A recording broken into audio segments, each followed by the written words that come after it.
Ayun, ito nga pala yung kakailanganin ko sa pag-isa. Syempre ang ating sibuyas, bawang, tsaka yung luya. Syempre di mawawala, pantanggal ng lansa. Tapos ito lemon juice, bell pepper, then tomato.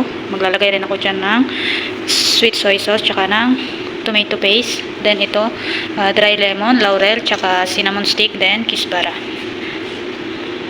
Naman yung kakailanganin sa pag-layer ng manok sa ating siniya. Nag-fry nga pala ako dyan itong patatas, carrot, tsaka nitong zucchini. Then naggayat rin ako ng kamatis, pabilog, lemon, 3 hiwa lang, tsaka ng bell pepper, tsaka siling haba. Meron rin extra siling haba, tsaka ng sibuyas. Ayun nga, sisimulan ko ng mag-isa ng mga sangkap para sa ating ulam for today's video. Nag-isa na nga pala ako dyan ng sibuyas. Pagkatapos inilagay ko na rin yung dry lemon, cinnamon stick at saka yung laurel. Then pagkatapos nga nun, isinunod ko na rin pala yung bawang tsaka yung luya. Hahalu-haluin ko lang yan hanggang sa lumabas yung aroma nito at mag golden brown. Mas masarap kasi ang lasa kapag lutong-luto yung ating mga sangkap na nilagay, lalo na yung ating karne, kung anong klaseng karne man yan.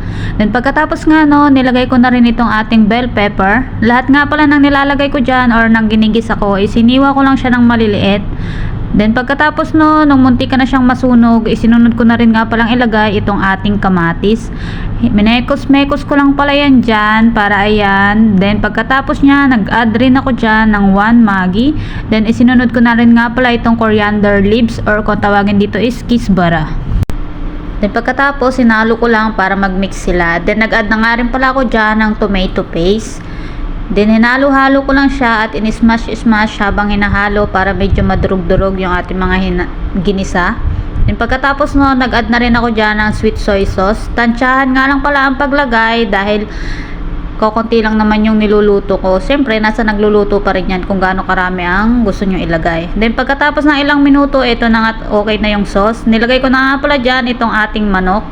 Kanina ko nga pa pala yan nalinisan. Dinrain ko lang para mawala yung tubig-tubig niya. Haluin lang natin mabuti para makoat yung ating manok. Then hahayaan lang natin siya dyan kumulo ng kumulo. Pero kailangan bantayan para hindi masyadong masunog yung ilalim.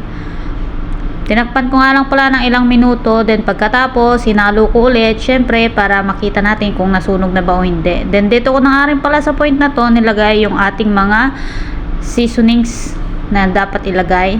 Naglagay ako dyan ng salt, black pepper, cumin powder, turmeric powder, food color na yellow, paprika, coriander powder, then nag-add ako dyan ng siling haba. Pwede rin kayo mag-add ng chili powder if gusto nyo ng medyo maanghang or maanghang. It depends sa nagluluto at sa kakain yan. Then pagkatapos nun, nag-add rin ako dyan ng lemon juice at saka ko siya tinakpan. Then pagkatapos ng ilang minuto, saka ko na naman ulit tiningnan dahil hinalo ko. Mahirap na, baka masunog, mayayari ako nito.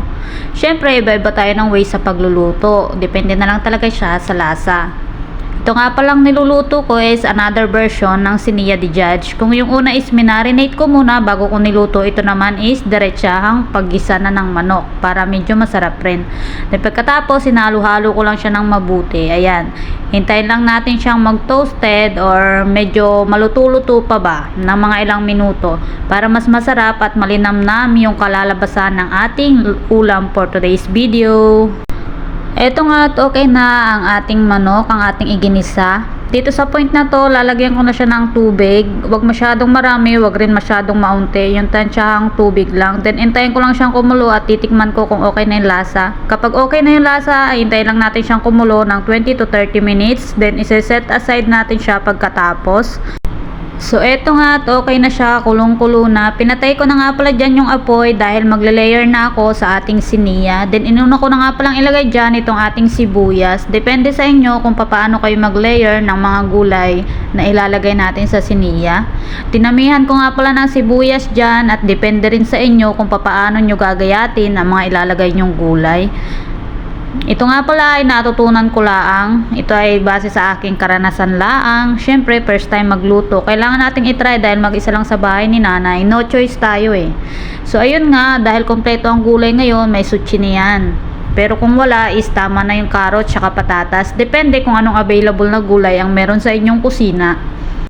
Pinrito ko nga pala dyan yung patatas tsaka carrots kanina. Hindi ko lang naipakita. Hindi ko nga lang siya tinoasted. Medyo lang. Kasi masama naman yung lasa, papait siya kapag medyo sobrang toasted yung pagkaprito. Depende rin sa inyo kung ipiprito nyo o hindi. Pwede rin namang hindi iprito. Nasa nagluluto naman yan. Then pagkatapos ko nga palang i-layer yung ating mga gulay, inilagay ko na sa ibabaw itong ating mga manok na pinakuluan kanina. Then pagkatapos nyan, yung sauce na matitira dun sa kaldero is ibubuhos ko sa ibabaw. At yun ang magsisilbing sabaw niya. Then, dahil pakukuluan pa natin ito na mga 20 minutes to 30 minutes ulit pagkatapos. Then pagkatapos kong mailagay yung sauce, ipinatong ko yung natirang patatas na pinrito ko kanina sa ibabaw. Then pagkatapos nga pala niya ilagay, nilagyan ko rin siya ng coriander leaves sa ibabaw. Then naglagay ko na yung lemon na 3 slice kanina. Tansyahan lang yan, depende sa inyo. Then pagkatapos nilagyan ko na siya ng foil dahil iluluto ko na siya sa oven. Iintayin lang natin siyang kumulo ng hanggang 30 minutes. Then pagkatapos nun, iluluto natin siya sa oven para matoast naman yung ibabaw. At ito na nga pala siya at kumukulo na.